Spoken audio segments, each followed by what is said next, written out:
How is it that we find ourselves surrounded by such complexity, such elegance? The genes of you and me, the genes of you and me are all made of DNA. We're all made of the same chemical DNA. We're all made of DNA. Hello, you're listening to DNA Today, a genetics podcast and radio show. I'm your host, Dineen.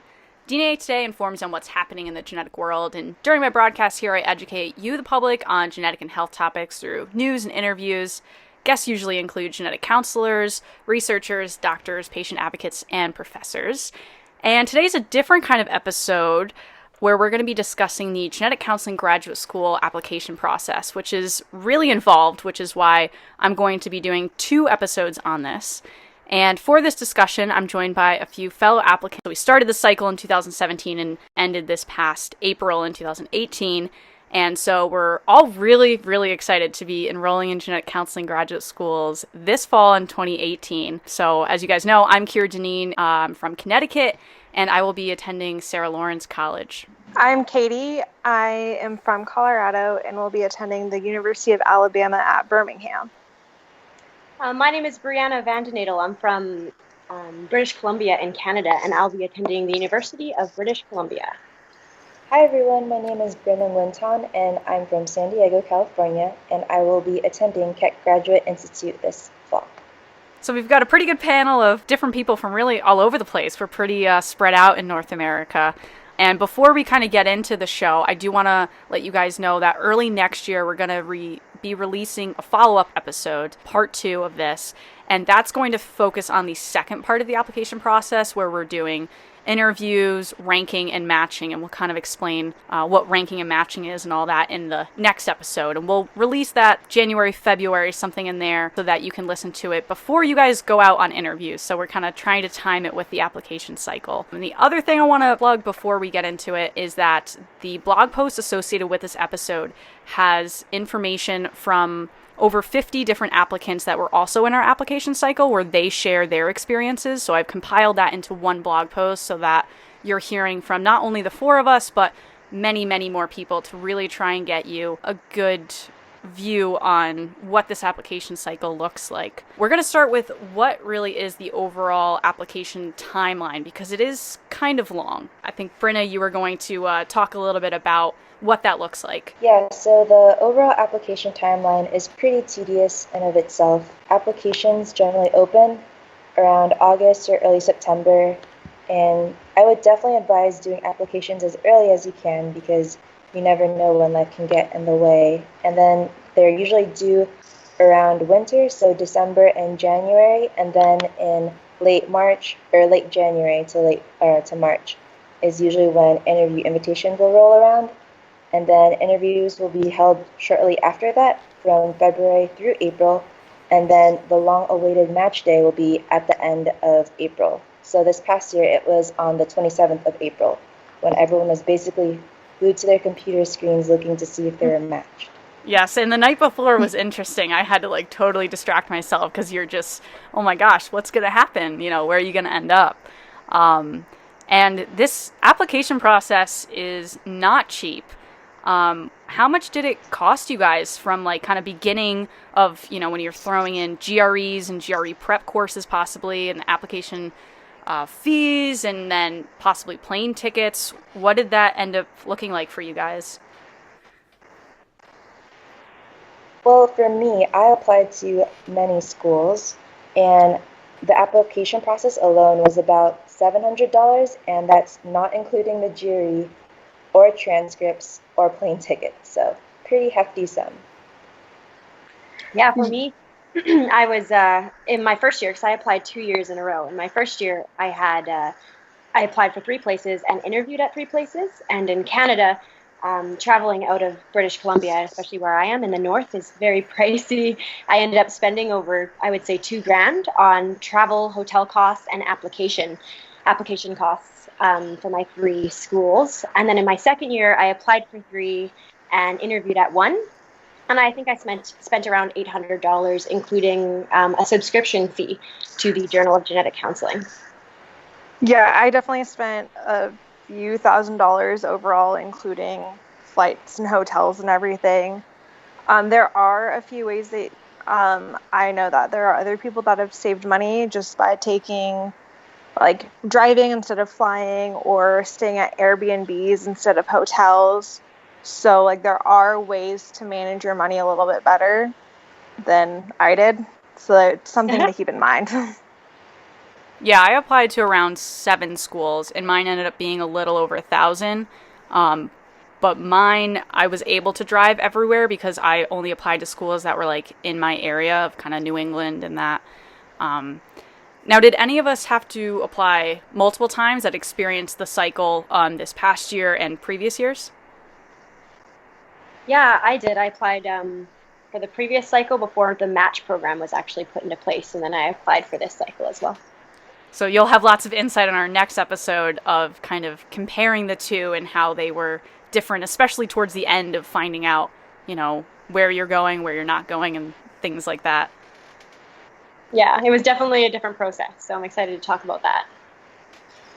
And as for preparing for applications, did you guys find any resources to be particularly helpful with knowing what to include in applications or different advice on? So for me, what I did was that I Googled everything. I personally don't know of any other genetic counseling applicants at the time when I was applying. So what I did was that I looked at basically all the blogs I could find. I looked at Maps and Genes. I looked at the student blogs for Sarah Lawrence and Emery.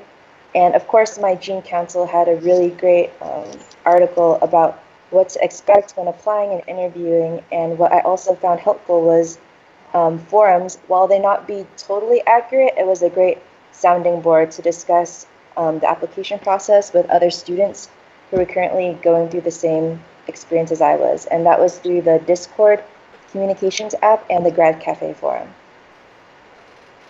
And for me, I figure between the 4 of us, we'll talk about all the kind of how we prepared for applications and generically. So, there was a lot of Googling, a lot of reading up on the different programs. But one thing I really want to say was helpful for me was the Journal of Genetic Counseling. I mentioned it earlier. I subscribed to it, and I found it really helpful because it kind of just got me up to date with the current events and research in the field, and it helped me with the, lingo in the interviews. It helped me have fluent conversations about what I know about the field.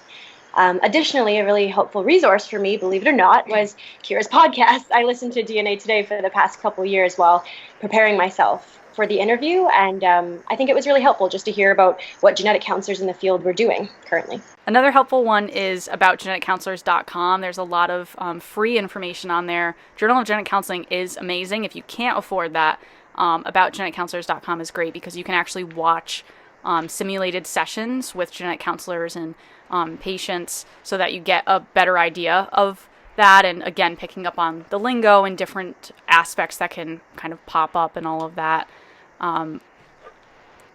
Which prerequisites did you guys have to do for your specific schools? Might be a little different in Canada, so we can kind of include your perspective on that. Which are the ones that you guys had to complete before attending or applying, I guess? For my applications, I had to have stats, biochem, psychology, and then it was kind of recommended for a lot of schools to have anatomy, or higher level genetics courses. And then for mine, similar courses were required as well. They required, I think it was 4 months of counseling experience, so peer counseling, crisis line work, etc. And a couple of mine actually required an embryology course, developmental embryology, and it was offered to the University of Cincinnati online. So a lot of us, I think, that applied for the schools in Canada had to go online for the Cincinnati course and complete it there. And it was a really awesome course. I strongly advise anyone who is reading up on it to take that course because the professor was so hilarious. Same. I took that course and it was fantastic. Wasn't it? Yeah. Some other things that aren't classes but are important experiences would be like working with people that have special needs, any kind of counseling or advocacy that you can get. And then a big one that schools love is having shadowing experience.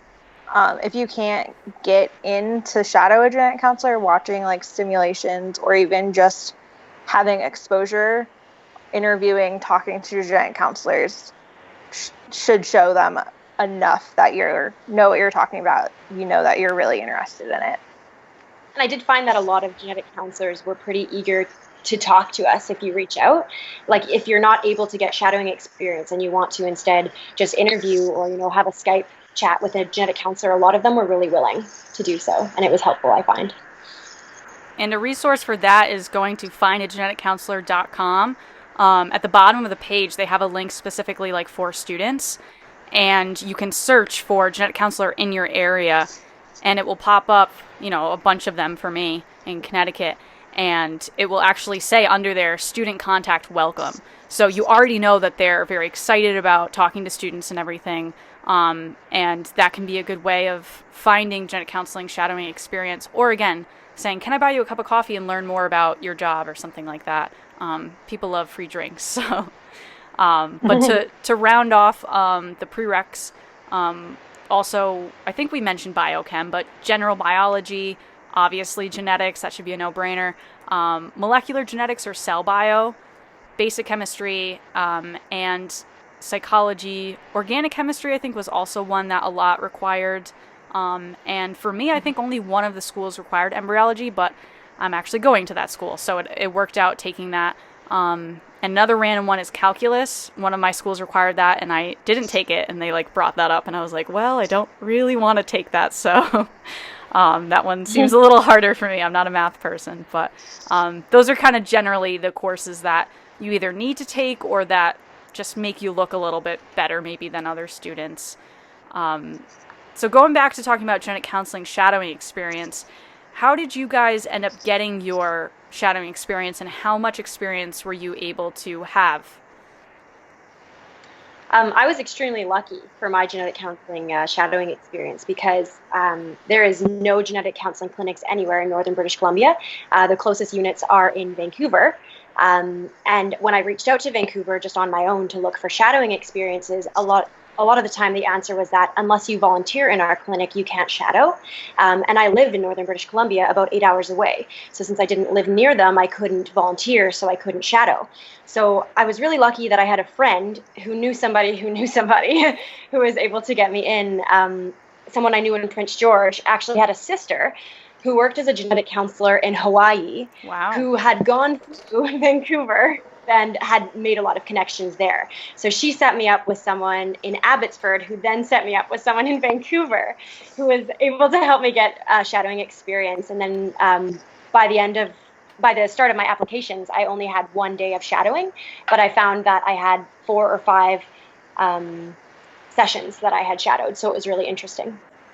And that's kind of a good example of how challenging it can be to get genetic counseling, shadowing and exposure, because a lot of places, if you're not in their system somehow, you can't just sit in on a session because of HIPAA laws and other things like that. So it really can be a challenge. And I think that's something that the genetic counseling community is really trying to fix, so that, it's hard to apply and be like, I want to do this career if you've never actually seen it in action.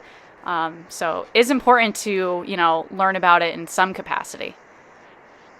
Yeah, and I found I was really restricted by my location, and I was worried that it would affect my interviews and my applications, considering I wasn't able to have that experience, but I mentioned it in my interview, and a lot of the program committees were saying things like, we understand that you are limited based on your location, so we've factored that into how we considered your application, so that was really nice. And I think the most important thing is that you've seen a few cases that you can comment on and bring up during an interview.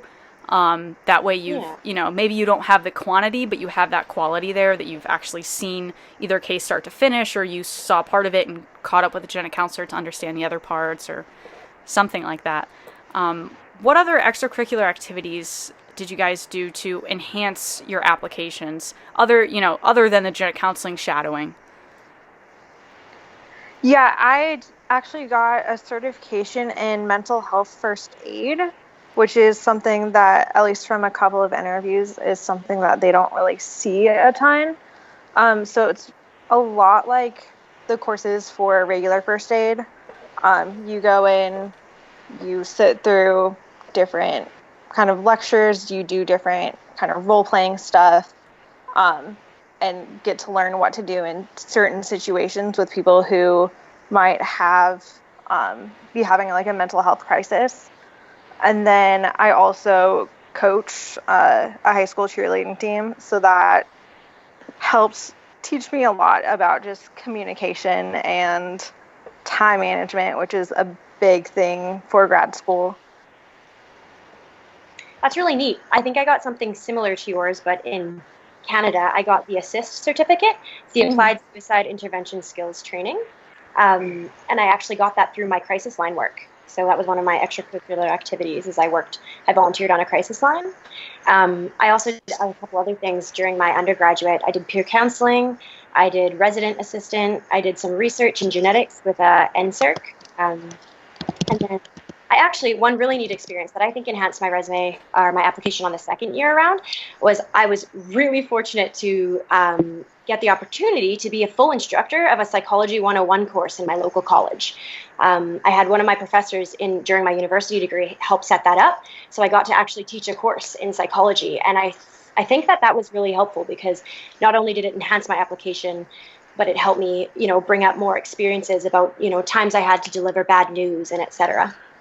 Yeah, one thing I don't think that any of us have mentioned is research experience, which a lot of schools really like seeing. I worked in a research lab through undergrad, and then this past year I've worked in full-time in a lab, and I think that's really improved my experiences with that, because a lot of schools do have thesis. Everybody has some kind of research component, so any kind of background in that is helpful. Yeah, I also did a 6-month internship in a cytogenetics lab, like full-time, to get my bachelor's. And I think that was really helpful because I did kind of like a mini thesis, I guess, of having like a research study and everything and having to write, 25-page paper, all of that. And I think that's given me a lot of experience in terms of doing the testing that as a genetic counselor, I'm going to be ordering. So when I'm actually explaining how testing will work, I'll be able to say, well, I'll be able to explain it a little bit better because I've actually done it myself in the lab. So I think having lab experience is really great. And there is a thing called laboratory genetic counselors. So you can still kind of end up being in the lab in a different kind of role as a genetic counselor. But, you could end up using those skills more than you think. Yeah, I'm totally with Katie about working in research and getting that as part of your extracurricular experience because in my case, my grades were on the lower end compared to other applicants, and I wasn't like a stellar straight-A student or anything like that, so I really tried to balance my application by increasing my extracurricular activities and advocacy experiences with my grades and my academics and things like that. So of course, you have to have your advocacy through hotlines and text lines. But I also did, like Katie mentioned, I also worked in a lab my undergrad, and then I went to biotech after I graduated just to get some real life experience. And I found that it really helped me round me out as an applicant and also made me feel more prepared for graduate school and becoming like a more mature professional. Yeah, I have to agree with you on that because I also don't have stellar grades, so I think having a really solid resume of experience kind of in some ways speaks more to skills and everything, because once you're in the job force, you're not getting tested on things as much. It's more what can you do and what skills you have. From these experiences, did you guys use this in writing your personal essays or statements? I talked a bit about my experiences in my personal essay. However, I focused a lot of it on like a personal experience, a different personal experience. So my personal essay was mostly around the topic of Prince George, British Columbia, and Northern BC, because this is kind of where I was raised, and I was really aware of the fact that there was no genetic counseling services in Prince George and Northern BC, and I felt that it left the populations of Northern BC really underserved. So I wrote my essay actually on Prince George, and then I kind of incorporated the experiences I had during my undergrad and after my undergrad into that. You know, what I love about Prince George, and the reason I love it is it offered me all these opportunities. And then I tied it all together at the end by talking about my goal in genetic counseling, and that's to bring genetic counseling to the North. So I think that it was a way of kind of standing out, providing like a different thing for them to read. Because, you know, they're shuffling through a million of these personal statements, or not a million, probably 100, and they're reading through all of these personal statements. And the one piece of advice I was given is really show something about you that makes you stand out. So it's important to talk about your experiences, but also to talk about something that makes you unique and, you know, what your goals are. Yeah, I agree with you on that 100%. I think it's really about making your personal statement or essay with that personal element and feeling like how can you best project yourself onto the paper and for the admissions committee to read it and get a feel for you. Because for me, I wrote about a really personal experience I had in my childhood about a misdiagnosis I had and how having a genetic counselor would have helped in that situation and how it would have impacted me and my family. And from there, I kind of twisted in and added in how my experiences would shape me to become a genetic counselor and just how I would fit in with the program and everything like that. So it's all about tweaking it and giving it your own personal identity, essentially. Really neat. I like what you did with that. What about you, Kira? What did you do for your personal essay? So for mine, I mostly wrote about this show, actually, but I focused it on the patient advocates that I've had on the show and how much I've learned from them and see how important a role of a genetic counselor has been in their lives or would have been if they didn't have genetic counseling, and the skills that I've worked on in kind of communications in this show and, you know, my roles outside of this show on how those will kind of translate into becoming a genetic counselor. You want to answer why you want to be a genetic counselor and why you would be a good genetic counselor. I think that's kind of a good perspective to take it from. As everyone said, you really do want to be as personal as you can, you know, without being like too TMI, obviously. But focusing on that, I think, is really good, and having a focus of your paper is good to maybe focus on one experience or something like that, and having it write like a narrative, I think, is great too. It took me a long time to write mine. I don't know how long it took you guys to write yours, but I started in August and I didn't finish until maybe the week before apps were due in December. So writing is rewriting, I've learned. Yeah, I definitely had various versions. I think I started kind of just generally in like over the summer, but didn't finish each of mine till later on. I also tried to include something specific about the school I was applying to and try to kind of tie that in with my personal statement. That way it wasn't just kind of a blanket personal statement sent out to all of the schools. That's a really good point. Yeah, in mine I wasn't as integrated, I guess, but I had a paragraph on why I wanted to go to that particular program and tried to pick out something unique about it. I think that's a really good tactic because it shows that you actually care about that program and it's not just, oh, another school, so it's a better chance of me becoming a genetic counselor. So who did we ask to write our letters of recommendation? This can be a really key aspect, especially going into genetic counseling, of how you're relating with other people and how professional you are. I know there are some requirements, but who did you guys end up asking? I had my lab PI right when my genetics professor, biochem professor, and then the GC that I shadowed all wrote one for me. Most of the schools I applied to only required 3 letters. One of them required 4. And then I kind of asked around and to see if the other schools would accept 4, and a lot of them did. So I ended up sending like more than they asked. Yeah, I was in a similar position as Katie in that most of my schools requested 3 letters of recommendation as a minimum, and usually they suggested someone who knew you from volunteering, your academics, and also in a professional setting, so maybe your workplace. And for me, I asked my PI from my lab that I worked in undergrad. I asked my supervisor who I worked in at my biotech company, and I also asked a genetics professor that I had while I was in school. But because some of my grades were low, I had to ask more people to write me letters, so maybe like 4 or 5 letters just to supplement my application and show that I can do graduate work and that I'm up to par. So I also asked a neuroscience professor that I had back in school who could totally vouch for me. And I also went the unconventional route, and I actually asked my theater professor to write one for me because he could totally attest to how I'm passionate about genetics and genetic counseling and how I can use that to really power through graduate school and show that I could be the genetic counseling applicant that they're looking for. I found, because I applied for 3 schools, 2 of them required 3 and only 3, and then the other one actually asked for 2.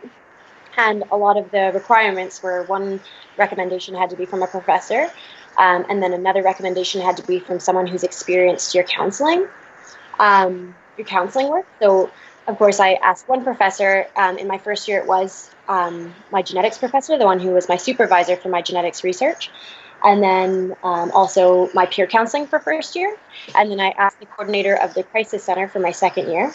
And then for my third recommendation, they said just use a personal reference. So I actually reached out to the coordinator of the university residents who knew me for about 2 years when I was a research assistant and knew me really well and knew how passionate I was about the work I did and how much work I put into things that I loved. And so I think he was a really good reference for me, just my personal character. Yeah, for me, I had 2 genetic counselors that I work with or shadowed, and I had my program director from my undergraduate program write mine. And I have to say, for mine, I think it was usually accepts like 3 letters or requires 3. I didn't have any requiring more than 3. How is Canada applying a little bit different from ours? Have you picked up on differences, Branna? Well, something we haven't mentioned yet, and we could have at the prereq section, is the GRE. So the GRE is required for, I believe, all the schools in the States. Is that correct? I think so. All my schools required it, and I applied to 7. Yeah, I think so. So as I know, the GRE is required for all. In Canada, it's not. Woo! So that was one big difference, is I didn't have to write the GRE, which was nice. But I think the biggest difference is that in Canada, there's 4 schools currently for genetic counseling. And don't quote me on this, but I believe for each of the schools, there's 3 seats at one of them, 7 at another one, 6 in the other one, and then I want to say 4 or 5 in the other one. So it's very competitive in Canada. And oftentimes what I've heard of genetic counselors in the field currently who are from Canada, I heard that they wrote the GRE and applied through the States internationally, and applied in the States because of how competitive it was. Oftentimes people and Canadian applicants will do their first round of applications just in the Canadian schools and then go from there and apply for the ones in the States as well the second time around. That's probably the only differences I can think of. Because it's so competitive in Canada, one thing I would recommend to any Canadian students thinking of applying to genetic counseling is, when we were talking earlier about different extracurricular activities, try to hit as many of those as you can.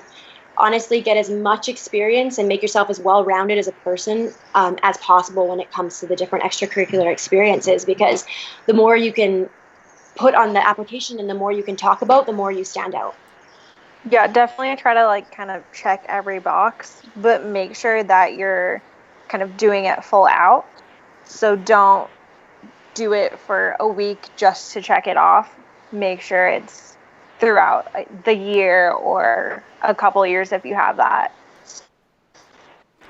And before we wrap up the episode, I did want to ask you guys why you kind of ended up at the school you're at, in terms of what aspects did you like, and what features did we focus on when applying to schools of, I kind of like schools that, are in this certain area or have this, certain reputation. This was my first time applying, and I have heard for years about how competitive genetic counseling programs were, so I kind of wanted to do my best on the first run. So I applied to 11, and I know that's a lot more than other applicants apply to, but just wanted to be on the safe side.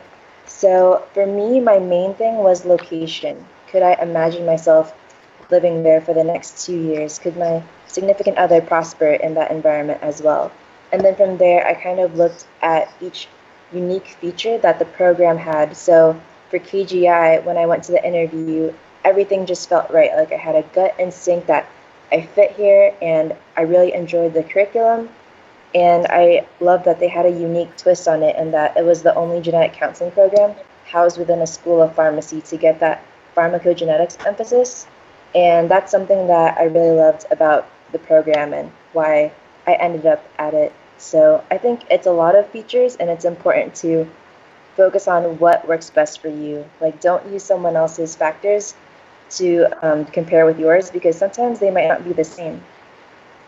Definitely. I think mine are somewhat similar. I definitely kind of looked at location to start off, mostly just looking at where I had extended family, where I would kind of feel more comfortable at, and then looking at something that was unique about that school, because every school has to kind of check the same boxes, have the same general things at it to have accreditation, but each one has something that's unique to that, very different like from any other of the schools. For example, for Alabama, the second year you actually spend a semester in Alabama in Birmingham and then a semester somewhere else. So my second year, I'm going to end up spending a semester doing rotations in Memphis. So I thought that was a really cool thing. I've always dreamed about working at St. Jude Children's Research Hospital, and now I'll get to go through and rotate through their hospital during one of my semesters. In Canada, there's 4 schools, so I mean, apply for 4 unless you want to get the GRE. Well, that about wraps up today's episode. I'm sure we could go on for hours and hours. We did before this episode of kind of learning about each other. But again, I'm Kira Dineen. I'll be going to Sarah Lawrence College next month. I'm Katie. I'll be going to the University of Alabama, Birmingham. And I'm Brianna, and I'll be going to the University of British Columbia. Thanks for tuning in, everyone. I'm Brenna, and I'll be going to KGI. And additionally, if you're interested in more resources for prospective and current GC students alike, I also contribute to the Maps and Genes blog, which you can find at mapsandgenes.wordpress.org. So if you're interested, check it out. Yeah, that's a great resource. Lots of info on there. Thanks for having us, Kira. Yeah, definitely. Thank you. I think it's really great to hear from everybody, because we're all pretty different in terms of our backgrounds and what schools we apply to. So I think that ended up kind of being a good mix of things.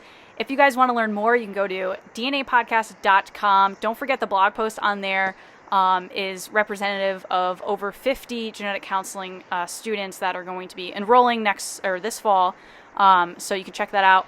I'm on Twitter at DNA Podcast, Instagram at DNA Radio, and any questions for the 4 of us can be sent to info@dnapodcast.com. So thanks for listening, guys. Join me next week to learn and discover new advances in the world of genetics. The genes of you and me, the genes of you and me, are all made of DNA.